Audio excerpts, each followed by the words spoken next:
Welcome to the M2I Alternative Investments Chat, where we demystify the world of alternative investments and financing for entrepreneurs and investors alike.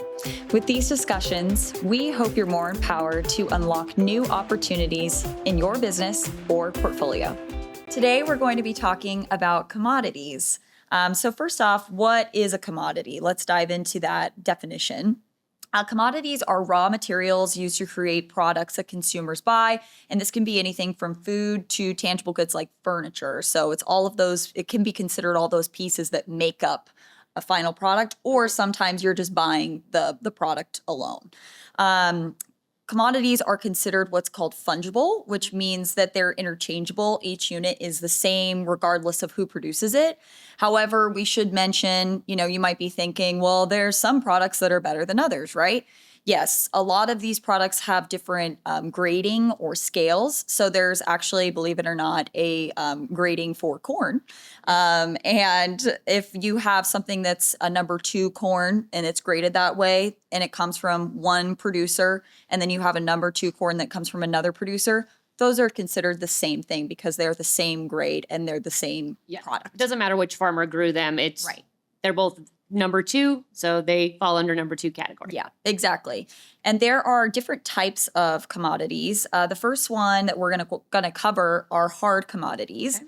Hard commodities are mined, extracted, or pumped out of the ground. So they come from the earth. And these form the basis of the industrial process, powering machines and providing raw materials. So if you think about this is gold, you're mining gold, rubber, oil. All these things come from the earth. We're taking them out of the earth and we're sometimes turning them into other products, or we're utilizing the product on its own. Got it. And then there are soft commodities. Soft commodities are grown or bred for human or animal consumption, like agriculture and livestock. Got it. Soft commodities are farmed all over the world, right? There are different products that come from all different places in the globe. Right. And an example of this is wheat, coffee, sugar, soybeans, and even pork, pigs. So in addition to hard and soft goods, typically traders split commodities into 3 categories. Do you want to cover those 3 categories? So those 3 categories are energy, agriculture, and metals. Those are the 3 big ones. So energy commodities are pumped out of the ground. So examples are the U.S. crude oil, European crude oil, and natural gas. Again, has to come from within. Agriculture is commodities from the world's food supply for, again, both humans and for animals. So that wheat, that corn, all that good stuff. And then metals, there are 2 types of the metals. Mm-hmm. So there's precious and industrial. So precious are like gold, silver, platinum, all the things you want to put on your fingers, your earrings, and your necklace. And then the industrial ones are like aluminum, lead, and copper. Yeah. So those are the other 3 categories. Now, commodities have a really unique history. Mm-hmm. Let's talk about where they came from, how they got started. Yeah. And all of that good jazz. Yeah, absolutely. So commodities, as you can imagine, can be traced back for thousands and thousands of years. People have been needing or using products from the earth to both eat, consume, wear, put on their bodies. Yes. If you're wearing some jewels for forever, right? Since basically human history, the start of human history. This market predates other economic trading like stocks and foreign exchange, right? Of course. And many civilizations can attribute their dominance and success to creating vast exchange systems for transferring and trading those commodities. So it was a really great way for people to make their money and kind of diverse their civilization from others who maybe didn't have access to the same products. Obviously, if you have access to, in today's world, if you have access to oil, and you're able to get that oil out of the ground, you're probably going to be making a lot of money. So, yeah. Well, what's that old rule? Who has the gold makes the rules. I don't know that one. So you're teaching me something. Yeah, no. So think about it. That's where civilizations got it. Mm-hmm. Whoever had the money, that's where it went. That's who got to make the rules. And they didn't have the stock market back then. So you can't trade something that doesn't exist. Right. But I think it's really cool that that's where all this got started. You traded what you had, a goat for a wife, something like that. I don't know. Yeah, exactly. The whole trading, the commodities market. So if we're kind of turning back time and we're thinking about being in elementary school and you're learning about history, ancient Mesopotamia, ding, ding, ding, maybe you remember that. Between 4,500 BC and 4,000 BC, people traded livestock and forms of commodity money like shells, which is pretty cool, and later gold and silver. So we always had a way of keeping track of money or wealth in some regard, even when we were just trading shells, which is kind of interesting. That's funny. And as gold and silver coins became more popular, commodity markets spread across Europe and urbanization, making it easier to transport livestock and agricultural commodities. And then we kind of get into some of these markets that popped up as time went on. Do you want to cover a couple of those? Yeah, so there's the Chicago Board of Trade, or the CBOT. So that was established in April of 1814, the first modern functions and options of an actual exchange. So that's really cool. It was created by several prominent grain merchants looking to capitalize on Chicago's position amid a growing network of railroads and telegraph lines across the United States. So they had all this product, people wanted it, they needed to figure out a way to get it to other people and make some money themselves. So the CBOT quickly became the global center for agriculture commodity trading. And then in 1865, the exchange created standardized features, which contracts, which we'll touch on in a little bit after we kind of get through the history, for grains like wheat, corn, and oats. And then right after that, just because Chicago got on board, New York had to get on board too. New York Board of Trade was established in 1870, and it was founded to facilitate cotton. 2 years later, dairy merchants they're like, hey, these people who have corn and cotton, they got something good going on. So they jumped on and created the Butter and Cheese Exchange in New York, which I would love to be on that exchange. I don't think my stomach likes it, but girl, cheese and butter are life, right? And that was renamed the New York Mercantile Exchange. Now in 1916, they did add coffee, again, staple of life, sugar, cocoa to that exchange, all great things. Now, as United States is putting together these exchanges, European markets, other countries want to get on board too. So then in 1877, London did the metal exchange. So they took what they had, and it's the world's foremost exchange for forwards, futures, and opt-in contracts for precious metals. So we'll talk a little bit more later on about that too. It's the last exchange in Europe to still operate in what's called open outcry trading. So when you think of open outcry, think of every movie you've ever seen that's got that stocks, scene that they're like, yelling. You're just like, yelling. I don't know what's going on. This is aggressive and I'm scared. That is open cry. That's when they're like yelling out, I'll take this, buy, trade, yada, yada, yada. So those don't really exist anymore because of the internet. But that one was, the London Metal Exchange was the last one. So why is that even important? Well, it's the global benchmark, the London Metal Exchanges. It's the primary venue for price discovery for base metals impacting industries worldwide. Wow. So they're the ones who put the base price on all of these. Now, there are some risk management. It provides hedging tools for procedures and consumers to manage for price volatility, because you don't want to make sure, again, we talked about this at the very beginning. If you make corn number 2 and I make corn number 2, it should be the same price. So they wanted to make sure that this is the same for precious metals as well. Sure. And then we've got the last one, if you want to touch on that guy. Yeah. Going back to good old Chicago, where it started. Back to Chicago, exactly. The Chicago Mercantile Exchange, or the COMEX, was established in 1933. So we can see that we're taking a fairly big leap in the history here. And this was a merger that occurred between several individual exchanges. And it is now one of the most recognizable metal exchanges, along with the LME that you just talked about. And why is this important? Again, it's that price discovery. It helps set those global prices. And again, that risk management helps hedge against that price volatility, making sure that those things are stable these are people's livelihoods who are producing these goods and making sure that they can get the prices that they need or should get from the products, and also making sure that they're able to produce these and still get that money back is really important. Because if you think about some of these commodities, it takes a long time for them to come to fruition. And then in the turn of the century, as you kind of mentioned, we moved from that open outcry operations to electronic trading. So it's a lot easier for these folks who are trading these items to be able to do that online, as most things with the internet has made our life easier. Much easier. And that has also offered lower commissions to traders, but allow for a more efficient system and easier regulation. So you might be making less of a commission, but you're actually able to do your business better overall, which then therefore can actually lead to higher yield. Awesome. So let's talk a little bit about how commodities markets even work. Okay. So we've got this thing called the spot market. Erica, can you tell me what that is? Yeah. So spot markets are buying and selling commodities for immediate delivery. Think of like a farmer's market. You go, you're like, hey, I like this product you made. It's $5. Here's $5. Thank you so much. You're walking away with it. You got it in. It's think of physical in person. So like you got it, you take it home. That's spot markets. So it's an immediate transactions. Commodities are exchanged on the spot, again, meaning that the transaction is settled immediately, with delivery occurring right away or within a short period. So you might be like, hey, I really like this. She's like, oh, I just ran out of that flavor of soap.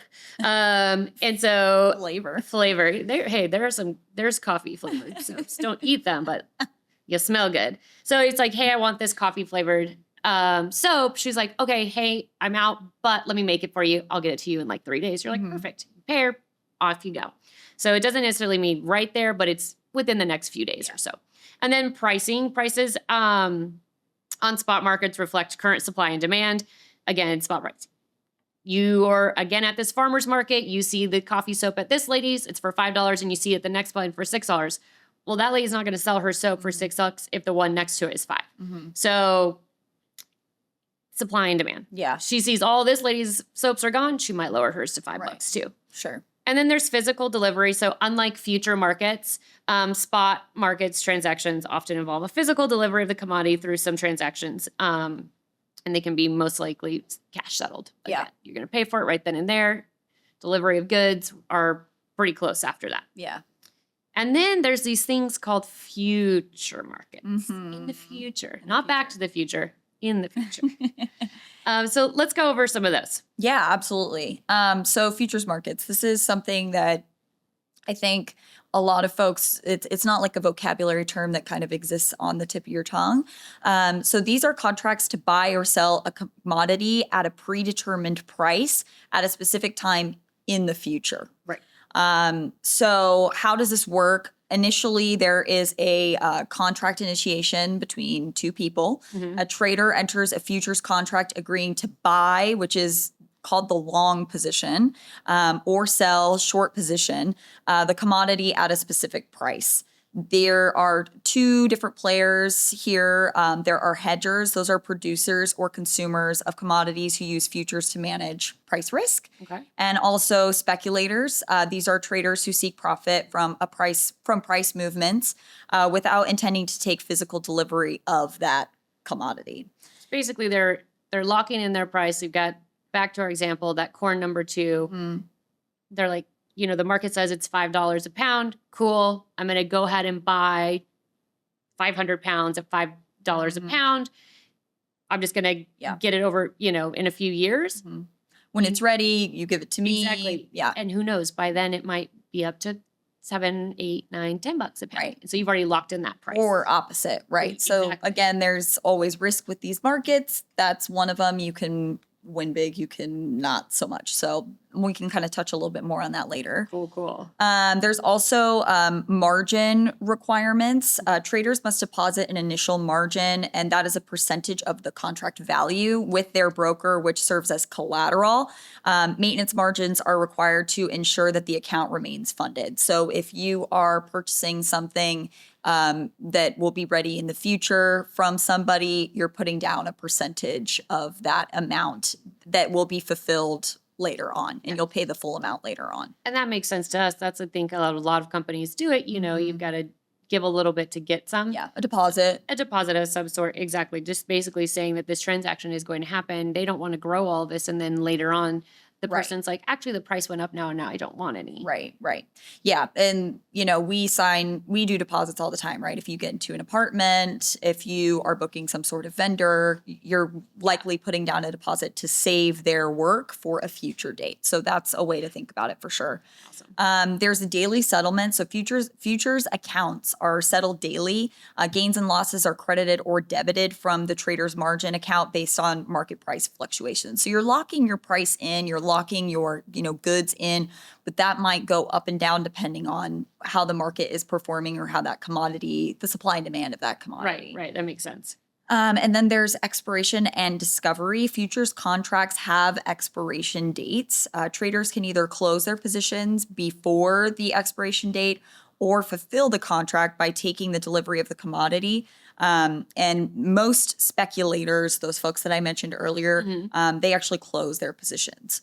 And then there's price discovery. As we've mentioned a little bit before, the futures market helps determine the price of commodities based on supply and demand dynamics.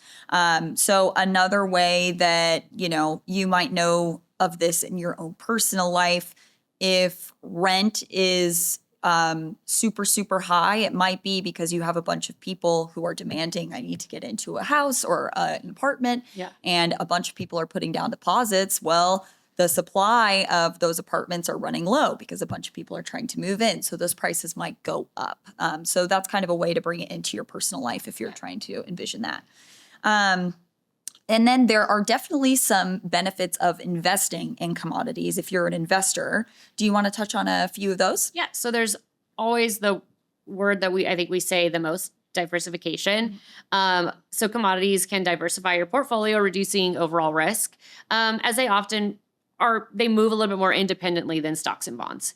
So that's a wonderful benefit. And then there's that inflation hedge, which again, commodities tend to perform well during inflation periods, helping to preserve that purchasing power.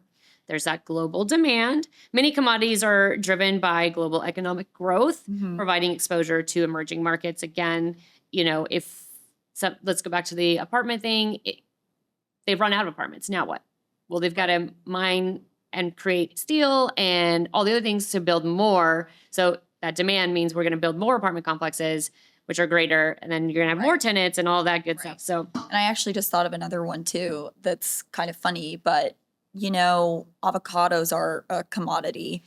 Avocados have become so much more popular in the US than I think before, right? It seems like there's avocado in like everything on a restaurant menu. And of course, the avocado toast. Yes. So in order to compensate for that demand, we had to, of course, grow more avocados or import more avocados. So that's something to think about in terms of commodities. I have a really big secret to tell you. What is I it? hate avocados.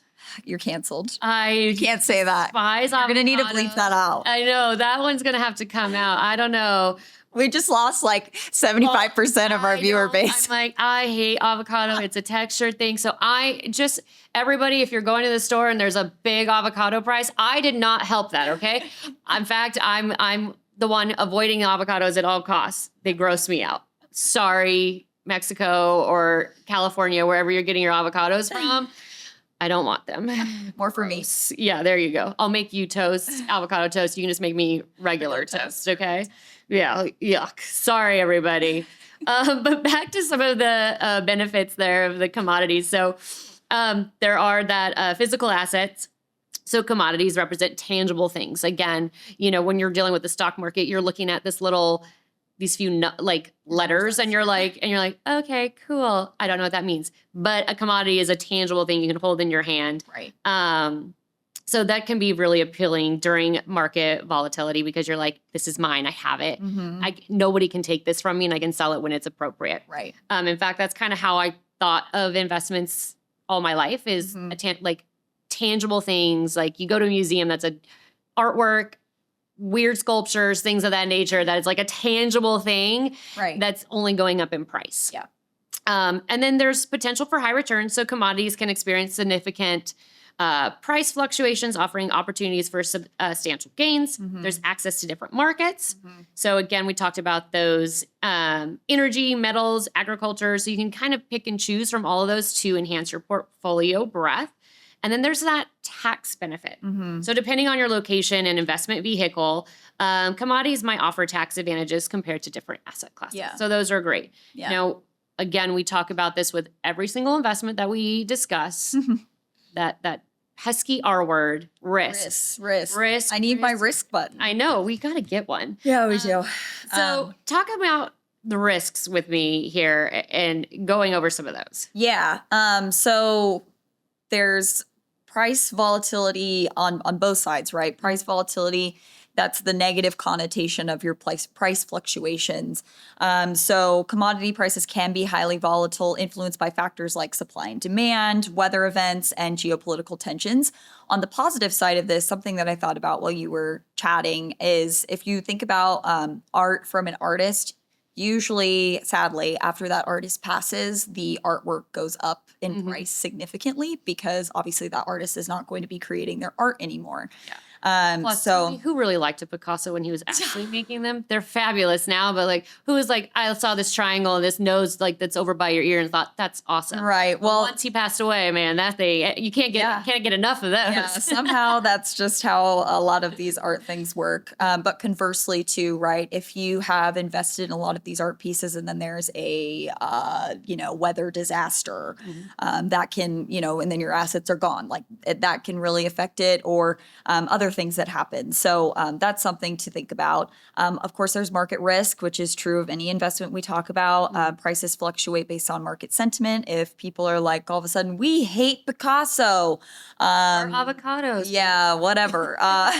That can affect your how much your piece is actually worth. Yeah. And there's also leverage risk. So trading commodities often involves leverage, which can amplify both gains and losses. So it's a positive and a negative, increasing potential for significant financial risk. And there's also potentially supply chain disruptions. So these are actual things that are being made, right? So there is a supply chain that is associated with them. So events such as natural disasters, labor strikes, or political instability can disrupt those supply chains and actually impact those prices. We saw this during COVID. This was a huge thing that happened during COVID. A lot of people couldn't get the things they needed because it was a crisis. And also there's currency risk. A lot of commodities are often priced in US dollars. So that's something to keep in mind. So fluctuations in currency exchange rates can affect the returns for those investors. Yeah.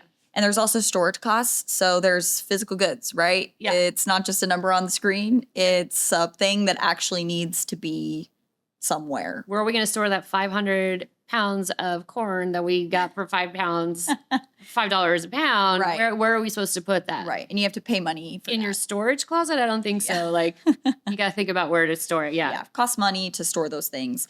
And also, there are sometimes limited historical data that are associated with some of these commodities. So that can make it difficult to analyze trends or predict trends for this good if it's a new good or commodity. So that can sometimes make things a little complicated. It goes right back to those avocados. I don't think in Mesopotamia times they were over here making avocado toast. So that market changed once it became something popular. Yeah, of course.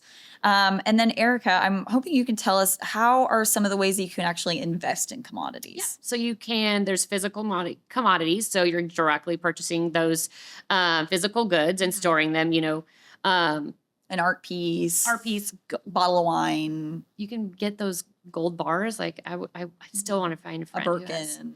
Yeah. Oh, R.I.P. Miss Birkin. But yes, still love the bags, the muse for them. But yeah, you have those physical things that you can hang on to. Right. And then there's those futures that we talked about, those commodity futures, and those trading contracts that obligate you to buy or sell commodities at a predetermined price on a future date. Then you have traded funds or exchange traded funds. So those ETFs. I think we touched on those kind of last time. Yep. So commodity ETFs, you invest in those and they track the price of specific commodities or a basket of commodities. They provide liquidity and ease of trading. Again, like you're like, hey, I want to do this. And then you can be like, oh, the price went up. Okay, I'm going to go ahead and sell. Yeah. And again, electronic internet really helps with all of that. Yeah.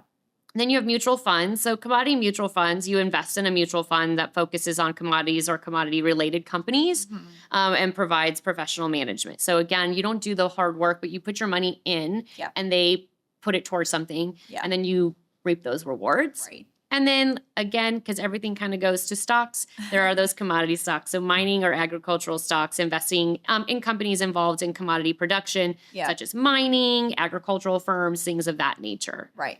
So those are all ways that you can invest in those commodities. Yeah, that's pretty cool.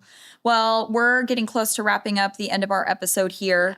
So just as a quick review, the commodity market involves buying, selling, or trading raw products like oil, gold, or coffee.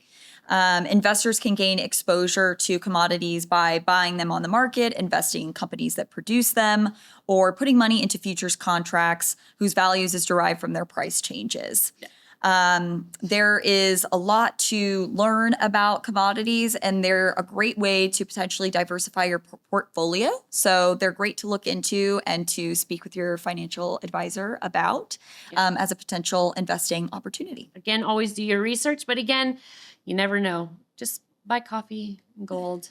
Drape yourself in it. Yeah, just or buy gold. It's really easy. Just buy gold. It's really easy. That's the best one. It was up. I checked the market this morning. Thanks for joining us. Stay tuned for more insights in our next episode. And don't forget to subscribe to continue the journey with M2I. See you next time.